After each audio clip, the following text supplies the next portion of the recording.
Polemik tudingan ijazah palsu Presiden Joko Widodo memasuki babak baru.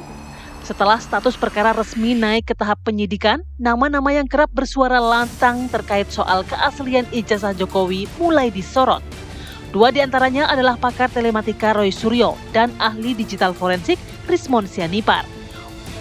Unsur pencemaran nama baik memungkinkan menjerat pihak-pihak yang secara aktif menyebarkan narasi negatif terhadap Jokowi. Sebelumnya, Polda Metro Jaya telah menaikkan status kasus tudingan ijazah Jokowi ke tahap penyidikan karena ditemukan unsur pidana. Kabid Humas Polda Metro Jaya, Kombes Pol Ade Ari Syam Idradi menyebutkan ada dua objek perkara yang ditingkatkan ke tahap penyidikan, yakni pencemaran nama baik yang dilaporkan Jokowi, serta objek perkara penghasutan dan penyebaran berita bohong dari 5 laporan polisi. Polisi telah mengantongi sejumlah barang bukti yang diserahkan Jokowi dan tim kuasa hukum saat membuat laporan. Di antaranya flash disk berisi 24 tautan video YouTube dan konten media sosial hingga fotokopi ijazah. Polisi juga telah meminta keterangan sejumlah pihak, di antaranya Roy Suryo, Tifauzia alias Dr. Tifa, Rismon Sianipar, kader PSI Dian Sandi, hingga Kompol Syarif Fitriansyah, ajudan Jokowi. Dengan ditemukannya unsur pidana dalam laporan tersebut, Jokowi berharap nama baiknya yang dituding menggunakan ijazah palsu dipulihkan. Lantas, akankah polisi segera menetapkan tersangka dalam kasus tudingan ijazah palsu Presiden ke-7 RI tersebut?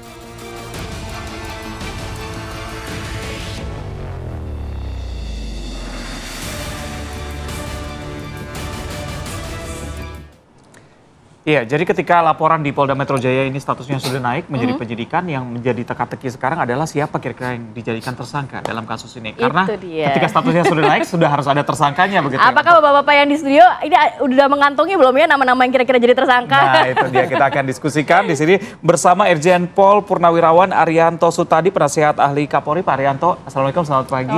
Selamat pagi. Lalu hadir juga bersama kami ada Rifai Kusumanegara, kuasa hukum dari Joko Widodo. Assalamualaikum. Waalaikumsalam, selamat pagi. Dan nanti akan bergabung bersama kami ada Petrus Celestinus, anggota tim pengacara Roy Suryo.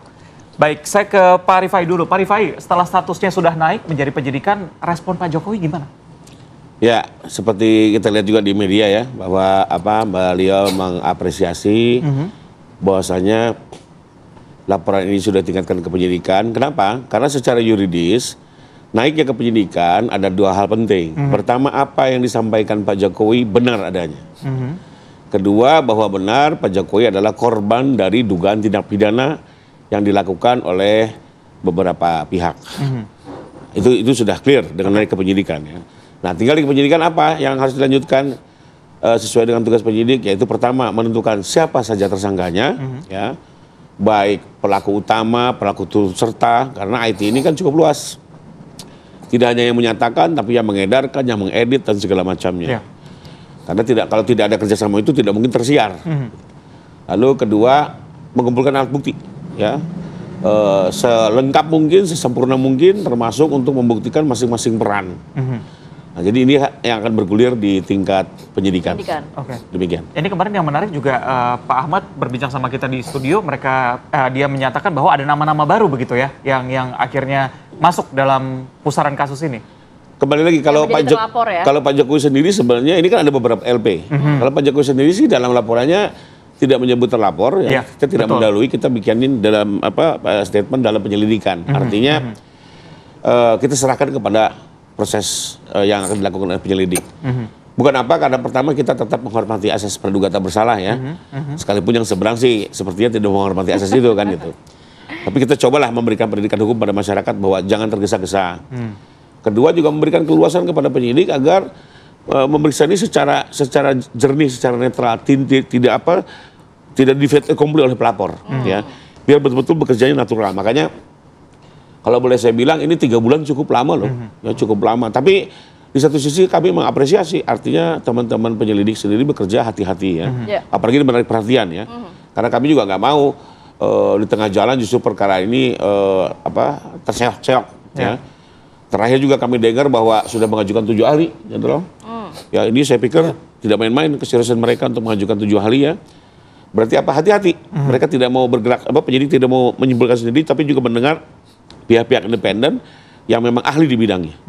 Agar apa namanya betul-betul keputusan yang diambil ini bisa dipertanggungjawabkan secara publik. Pak Arianto, setelah dari penyelidikan naik status menjadi penyidikan dan nantinya akan ada terlapor yang dipanggil begitu ya sebelum akhirnya penetapan tersangka. Biasanya prosesnya berapa lama dan secara spesifiknya seperti apa, Pak?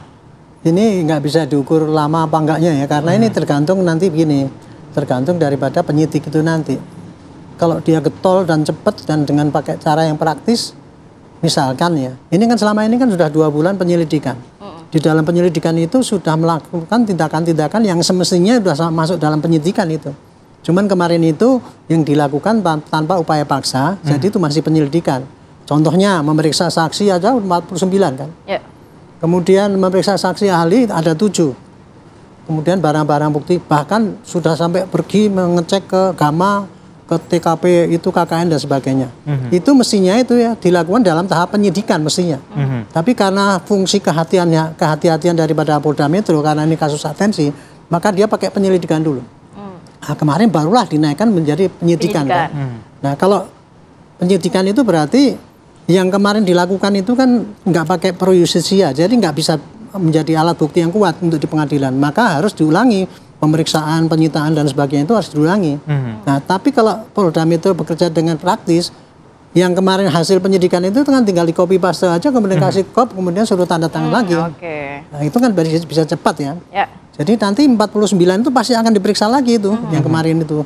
Kemudian apa tuh barang bukti semua itu akan dimintakan disita dan kemudian dimintakan pengesahan oleh pengadilan.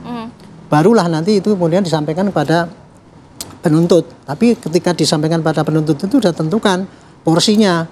Kan buktinya banyak itu ya. Yang dilaporkan kemarin kan banyak juga itu kan. Jadi rupanya kemarin ya yang saya lihat agak lega ini karena apa? Ternyata berkas itu jadi satu. Jadi semua pelapornya Pak Jokowi, jadi dari beberapa PLP itu jadikan satu berkas, jadi satu SPDP. Nah, di situ dalam SPDP itu kan disebutkan ini bla pasal gini terlapornya kan dilakukan oleh pelaku ini A, B, C, D sampai ada 12 gitu. Nah, itu artinya nanti itu kalau dari penyidikan itu nanti akan dipilah-pilah, oh yang memenuhi syarat jadi tersangka ini itu. Tapi Pak Arianto sudah dengar belum sih? Kira-kira siapa yang jadi tersangka? Kabarnya ada 2 nama. Dari kalau saya nggak dengar, saya memastikan dari dulu pertama kali masuk itu ya pasti Roy Resmond itu sudah pasti jadi tersangka itu kalau jadi saya. Jadi 2 orang yang akan tersangka. Saya bukan gertak tapi dari saya ngomong apa adanya, bukan pura-pura gitu ya. Karena dari publik pun akan tahu lah siapa yang harus jadi tersangka. Sekarang ini ya, nggak usah ditanya publik, tahu lah, nggak usah penyidik yang ahli ataupun siapa gitu. Nah, tapi jadi tadi Bang Rifai tadi ngomong bahwa ini kemungkinan bisa berkembang karena kasusnya kan melibatkan IT begitu ya, penyebar juga bisa dan segala macam begitu. Bagaimana? Kira-kira akan lebih dari 2 orangnya itu tersangka? Yang jadi tersangka? Ya lebih lah. Kan itu yang kalau yang 2 itu kan pencemaran mungkin ya yang sangat getol itu. Tapi kan yang namanya provokasi, ujaran kebencian itu kan dilakukan oleh banyak sehingga dilaporkan oleh relawannya Pak Jokowi itu ya yang tersebar sana itu. Termasuk yang melakukan podcast itu juga kemungkinan. Nah, itu, ya termasuk karena itu menurut yang lapor itu kan dia dianggap menyebarkan kan. Cuman kalau saya pribadi ya nanti yang melakukan podcast dan sebagainya itu bisa dilihat nanti mensreanya.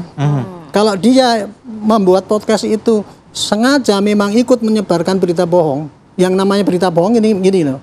Pak Jokowi dianggap itu palsu. Kan langsung dia ngomong palsu terus. Itu kan berita bohong, belum dibuktikan. Itu masalahnya lah. Kalau podcast itu kalau cuma hanya sekedar dia untuk nyari rating atau apa, nggak apa-apa. Tapi kalau mensreanya kelihatan bahwa dia itu ikut membantu, bisa kena. Ya nggak tahu nanti hakim menjatuhkan dia terlibat apa tidak, pasti bisa jadi tersangka itu. Gitu. Nampaknya kita juga tidak imbang kalau tidak menghadirkan dari sisi Roy Suryo CS. Nanti kita akan hadirkan Bang Petrus, tapi kita harus jeda dulu sejenak. Kita akan kembali saat lagi, tetap bersama kami. Ya, pagi ini sudah lengkap. Bang Petrus sudah hadir bersama kami di studio. Bang Petrus, apa kabar? Sehat? Kabar baik, sehat-sehat. Langsung saja, tadi Pak Arianto mengatakan bahwa ini 2 tersangka yang namanya seliweran nih, yang kira-kira sudah jadi tersangka, Roy Suryo dan Resmond. Tanggapan Anda seperti apa? Sudah ada antisipasi nantinya? Ya, kalau kami sih biasa-biasa saja karena pertama, yang namanya penyidikan itu kan proses pengumpulan bukti. dan dari bukti-bukti yang terkumpul nanti akan ketemu kira-kira siapa pelaku atau tersangkanya.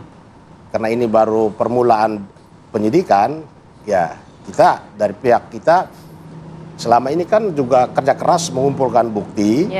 Karena di dalam proses penyidikan tindak pidana delik aduan, khususnya pencemaran nama baik itu kan ada satu proses di mana pihak yang disebut-sebut sebagai pelaku itu nanti diberi kesempatan untuk membuktikan pernyataan-pernyataannya.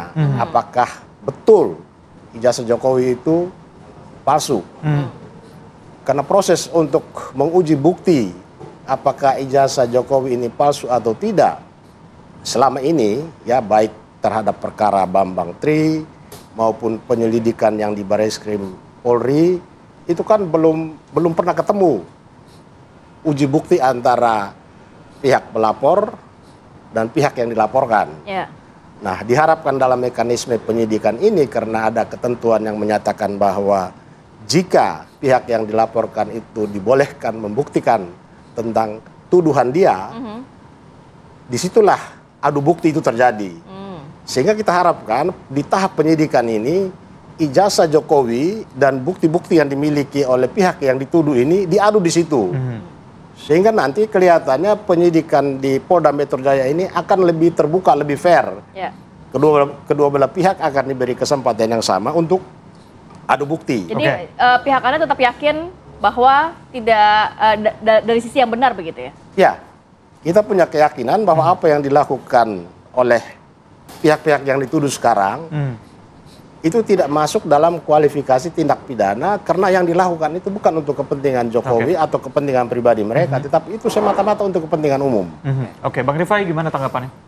Ya, kembali lagi pertama kita tunggu proses penyidikan yang dilakukan oleh teman-teman penyidik. Tentunya mereka juga akan melihat ini dari pendapat kedua belah pihak ya, termasuk juga dengan melihat kaidah hukum selama ini baik secara norma maupun jurisprudensi Mahkamah Agung, bahwa apakah pembelaan terkait kepentingan umum ya nanti kita akan lihat gitu ya. Sekalipun dari pandangan kami ini nggak ada kaitannya dengan kepentingan umum karena memang lebih kepada niat untuk mendiskreditkan Pak Jokowi ya. Dan bahkan di beberapa kesempatan lain dan sudah kami jadikan bukti juga bahwa orang-orang yang selama ini mengklaim sebagai peneliti ternyata juga memiliki kepentingan lain. Ya, itu terlihat dari kalimat-kalimat yang masuk ke arena politik, misalnya ingin mengasingkan Pak Jokowi. Lalu apalagi ada yang bilang ingin mengirim ke Nusa Kambangan. Itu kan kalau memang sebagai seorang ahli sepertinya nggak tepat bicara seperti itu ya. Karena ahli yang benar tuh dia harus objektif, independen, hanya bicara terkait bidangnya dan tidak bicara di publik. Sebagai contoh, Polda sudah memeriksa 7 ahli. Ada yang bicara di publik? Tidak ada satupun.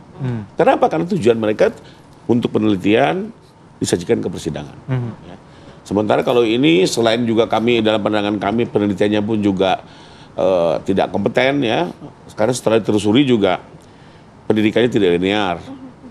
Bidang pekerjaan bukan di situ, gitu ya. Bahkan ada informasi tidak memiliki brevet, gitu ya.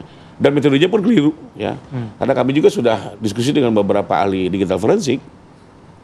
Itu mereka komunitas digital forensik menyatakan mereka tidak memiliki kompetensi untuk menguji sesuatu yang analog, gitu ya. Dan sekarang kan baru mulai sadar mereka, mulai membawa ijazah analognya gitu loh. Loh kok baru sadarnya sekarang? Selama ini sudah teriak kemana-mana. Gitu. Kan sekarang baru ada 5 bukti nih, baru baru sadarnya sekarang gitu.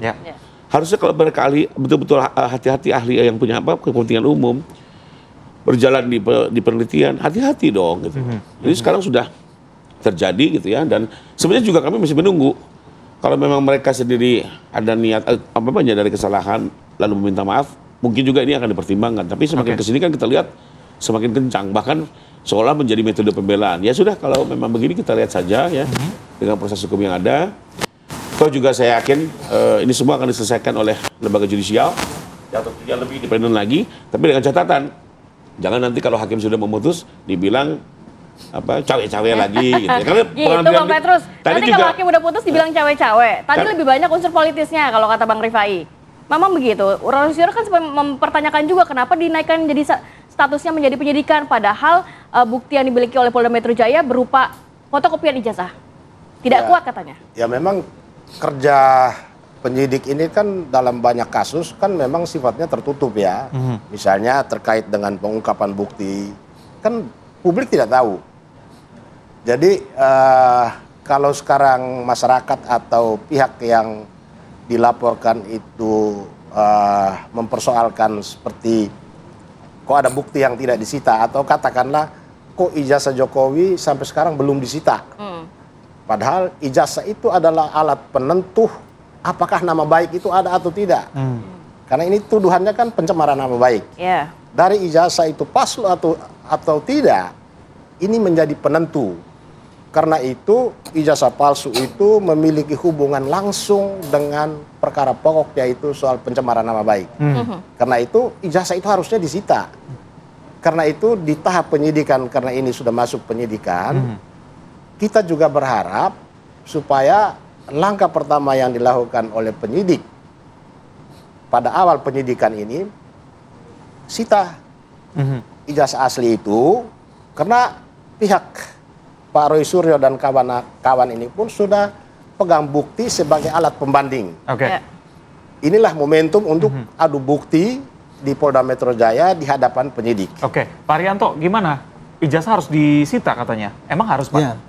Ya memang harus disita, Pak. Kalau hitungan saya pasti ini, untuk pembuktian ini pasti ijazah itu akan disita. Tapi itu kan disita dari, kalau dalam ini ya, pelaporan ini disita dari saksi, bukan dari tersangka. Kan gitu kan.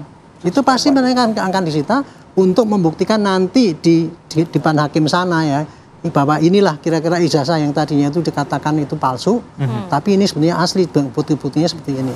Saya boleh ngasihkan komentar ya, ini jadi rame ya, ini pendapatnya berbeda. Seperti dari penjelasan saya dari awal mula ya, ini sengketa ini adalah antara dua kelompok, yang satu membuktikannya pakai media, yang satunya membuktikannya pakai jalur hukum.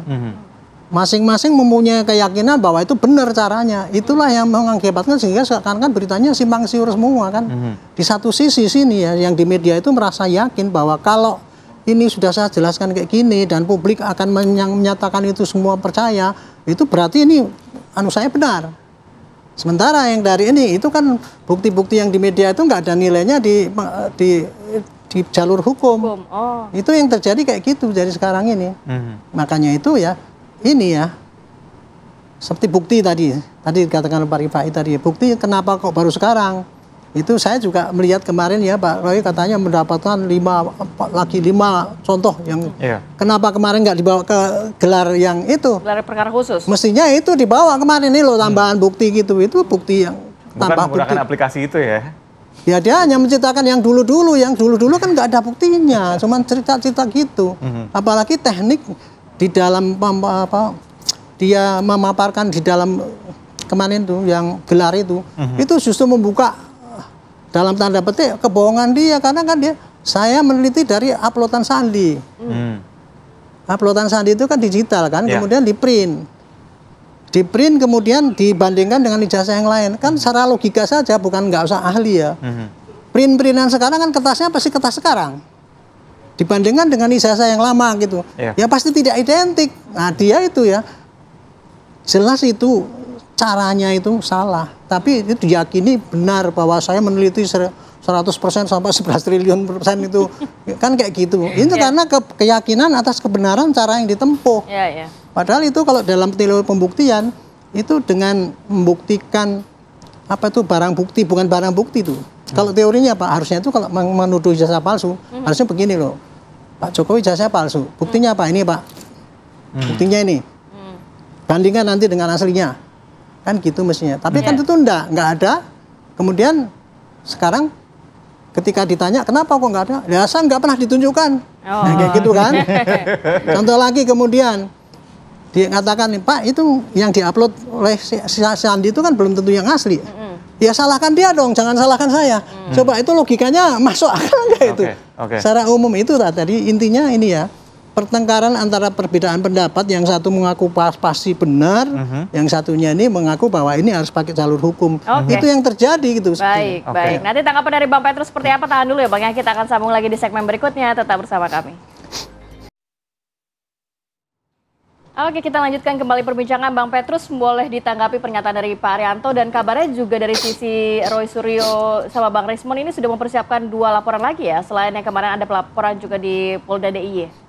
Ya, jadi memang laporan itu bakal muncul masih banyak. Nggak akan ada habisnya. Ya, jadi terkait dengan tadi seperti dikatakan oleh Pak Jenderal Arianto, mengenai bukti-bukti yang sekarang dikuasai oleh Pak Roy Suryo, Pak Rismond, mungkin juga Dr. Tifa.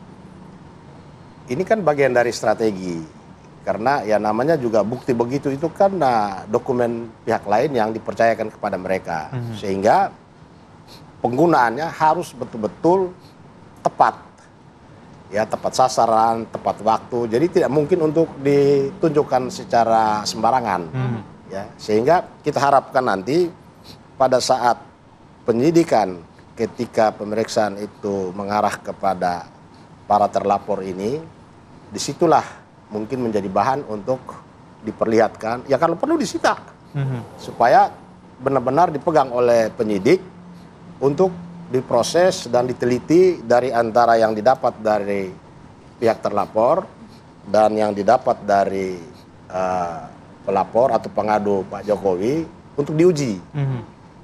Nah, jadi ini bagian dari strategi, karena kasus ini kan dari sekian banyak laporan, baik laporan dari pihak Pak Jokowi dan atau yang mendukung Pak Jokowi, kemudian dari laporan masyarakat yang menuntut pengungkapan ijazah ini sebagai palsu, itu kan tanggapan Polri kan berbeda. Kalau dari pihak masyarakat yang melapor soal ini palsu, itu seperti dipimpong, ya nggak bisa dibuat LP, ya akhirnya kan masuk ke Dumas. Nah, kalau masuk ke Dumas itu kan buat masyarakat yang melapor, ini dinilai sebagai ini dianggap ya ini KW2 ini. Nah, laporan asal-asalan, ya udah di Dumas saja supaya jadi masyarakat tidak akan puas. diproses gitu ya? Diproses tapi ya jalannya tersendat-sendat. Gitu. Oke. Baik, Bang, yang cukup menarik adalah tadi Bang Rifai sempat menyampaikan bahwa kalau misalnya ingin menyelesaikan dan permintaan maaf mungkin akan dipertimbangkan begitu. Sempat memikirkan ke arah sana gak sih teman-teman dari Roy Suryo dan kawan-kawan? Ya, karena berangkat dari yang diperjuangkan ini adalah kepentingan umum, sehingga memaafkan itu menjadi prioritas yang terakhir, di ujung. Prioritas pertama ini harus clear dulu. Oke. Baik. Sempat ada pernyataan juga bahwa ketika menunjukkan ataupun sudah melihat ijazahnya juga akan selesai kasusnya. Sekarang masih berlaku apa enggak? Apa lanjut terus jadinya sekarang nih? Ya tergantung dari penyidik nanti, karena ini kan sudah di tangan penyidik. Kalau penyidik anggap bahwa cukup dengan memperlihatkan lalu selesai, apalagi ini delik aduan, jadi semua tergantung Jokowi. Tapi Pak Jokowi sempat menyatakan akan menghadirkan ijazah asli di ruang persidangan. Iya, jadi perkara ini lanjut atau tidak, karena ini delik aduan, pengadu yang menentukan. Ya, sekalipun besok mau divonis, Jokowi bilang stop, saya cabut, selesai. Bahwa nanti selesai itu baru diakhiri dengan saling memaafkan, cipika-cipiki, ya itu soal lain. Gimana Bang Rifai, gimana? Oke, ya memang gitu. Jadi saya sempat sampaikan, ini fakta ya. Di waktu saya menerima kuasa, secara khusus beliau bertanya ke saya, Mas Rifai, ini kalau di tengah jalan misalnya saya mau bercabut, hentikan bisa nggak? Saya jawab, karena ini delik aduan, maka Bapak bisa cabut kapanpun. Sekalipun juga ada pasal yang delik umum, seperti yang 32 dan 35, sekarang juga dikenal ada sistem RG, status justice. Bahkan beliau mendalam itu. Oh, di mana diatur status justice? Sampai saya curhat juga ya, nih RG ini diatur sekarang ini masih sektoral. Tapi tiga-tiganya beda. Persyaratannya beda-beda. Ini perlu ada PP nih. Sayang di zaman Bapak belum sempat PP-nya terkejar. Nah, ya udah. Nah, tapi kembali begini. Kemarin digelar perkara khusus, saya coba mengkonfirmasi lagi. Oke. Setelah kita memaparkan banyak hal, karena dari teman-teman TPW menanyakan ijazah asli, saya tanya di dalam forum dan di Bapak juga dengar sendiri Pak ya, ada Komnas HAM, Ombudsman, Kompolnas, DPR. Saya bertanya 2 kali, saya tanya dan semua nih. Andai kata ijazah saya tunjukkan sekarang, ya, apakah ada yang menjamin di ruang ini perkara selesai, berakhir? Sesuai permintaan nih, tunjukkan, diam semua. Saya ulang lagi kedua kali. Karena selama ini beredar dua seperti itu, saya mau dengar nih. Kalau saya tunjukkan sekarang, ya, berakhir nggak nih kasusnya ini? Bisa berhenti nggak? Ya.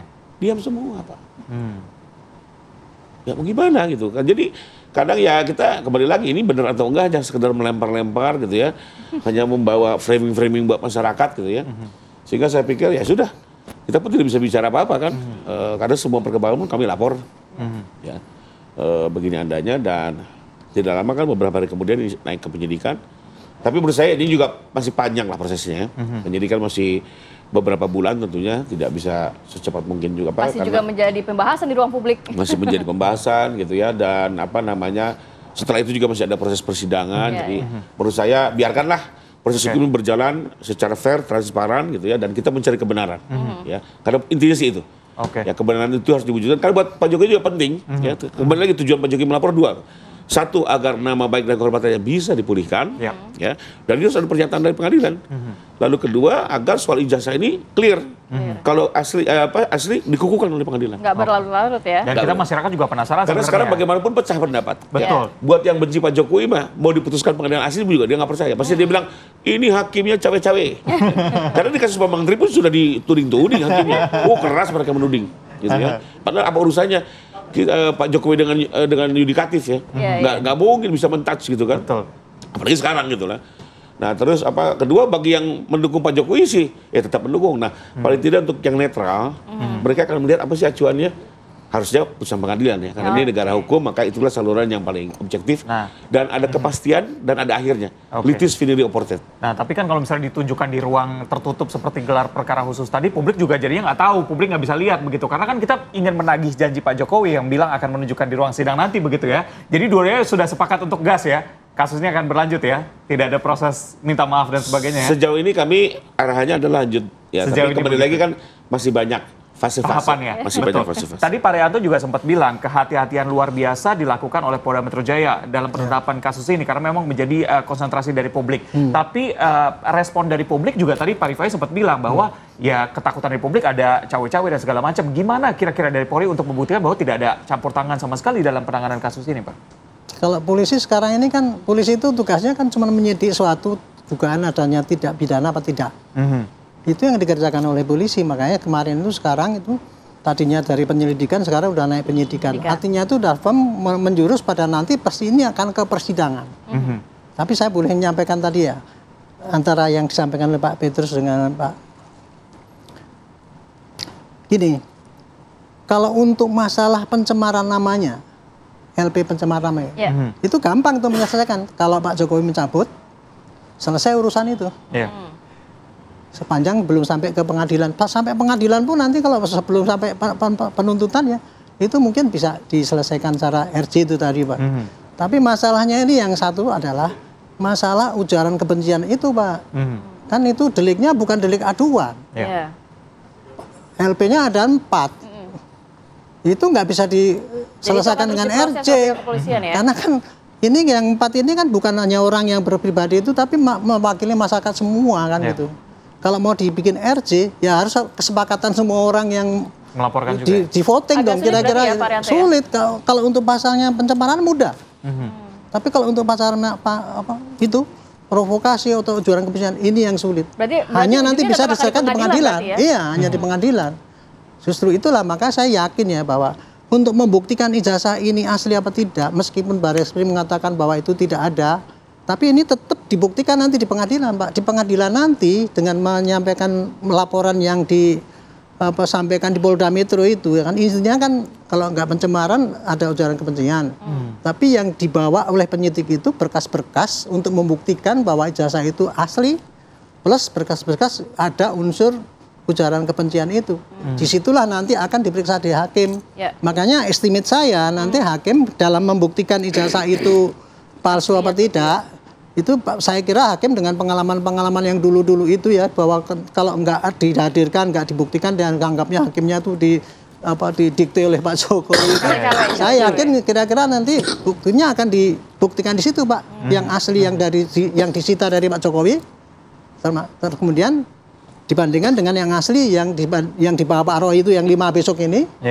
Itu kira-kira begitu, Pak, untuk meyakinkan bahwa itu benar-benar fair gitu ya. Mudah-mudahan kayak gitu. Jadi intinya ini kasus kalau pencemaran bisa aja selesai. Tapi kalau untuk ujaran harus nanti di pengadilan. Apakah nanti diputus bebas atau apa dia kira-kira itu endingnya. Bang Petrus, terakhir masih panjang ternyata ya, Bang ya. Walaupun nanti pencemaran misalnya Pak Jokowi memaafkan bisa cabut laporan, tapi yang laporan lainnya belum tentu nih. Berarti masih akan ke pengadilan nantinya. Ya, sebetulnya pasal-pasal lain itu kan pasal yang terkait dengan pencemaran itu. Jadi kalau kasus pencemaran sebagai perkara pokok dicabut, maka dengan sendirinya yang lain juga ikut tercabut juga. Karena pasal 32, pasal 35 itu kan tidak bisa dilepaskan dari tuduhan mengenai pencemaran nama baik melalui informasi dan transaksi elektronik. ITE ya. Atau dengan pasal 27A sebagaimana disebutkan di dalam laporan itu. Jadi menurut kami ya kalau misalnya pihak pengadu pada titik tertentu menyatakan dia mencabut, tentu ya tercabut dengan sendirinya.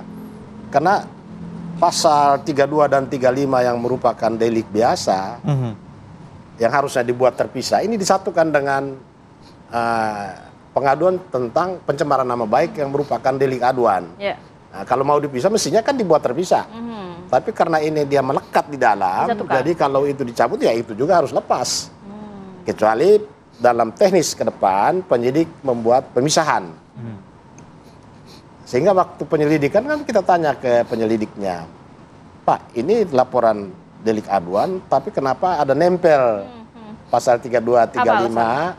Nah, penyelidik bilang, ya kita nggak tahu. Karena ini kan memang dilaporkannya seperti ini.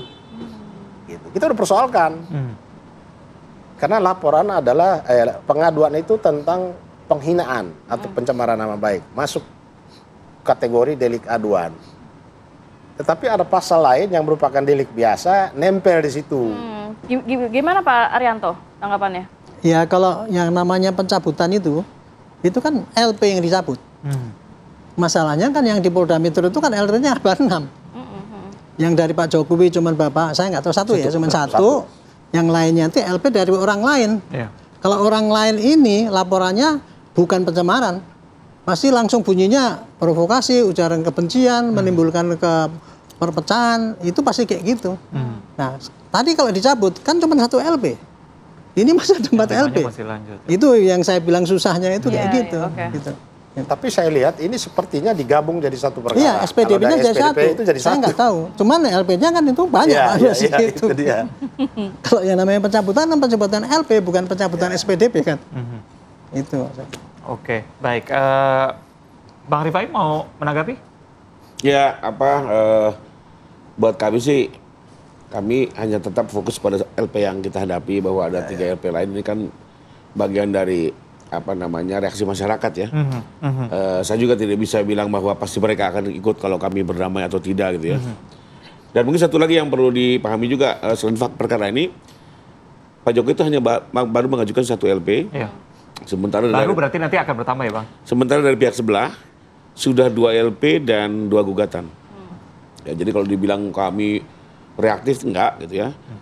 Kami pun mengajukan LP itu tidak lain kok, bukan untuk mempidanakan atau apa, bukan lawan Pak Jokowi lah mereka ini ya. Bahkan Pak Jokowi menggunakan kata kasihan di depan baris krim itu kan. Saya kasihan sebenarnya. Tapi memang saluran hukum satu-satunya adalah itu. Untuk betul-betul nanti mencari kebenaran. Ada katanya 5 bukti, kita adu lagi lapor nanti dengan secara analog, saya dukung gitu ya, agar terang benderang semua. Jangan dibuat masalah semakin rumit, semakin kusut. Semuanya harus jelas. Palsu atau tidak palsu. Silakan ada resource dari manapun gitu ya. buat saya lebih jelas karena sebenarnya yang masyarakat tunggu kan sebenarnya ini gitu. Baik, kita nantikan ya Bang bagaimana kelanjutan dari pihak kepolisian dan siapa yang akan ditetapkan sebagai tersangka dan kelanjutan kasusnya seperti apa. Tapi terima kasih banyak sudah hadir pagi hari ini. Sehat selalu Bapak-bapak. Assalamualaikum. Waalaikumsalam.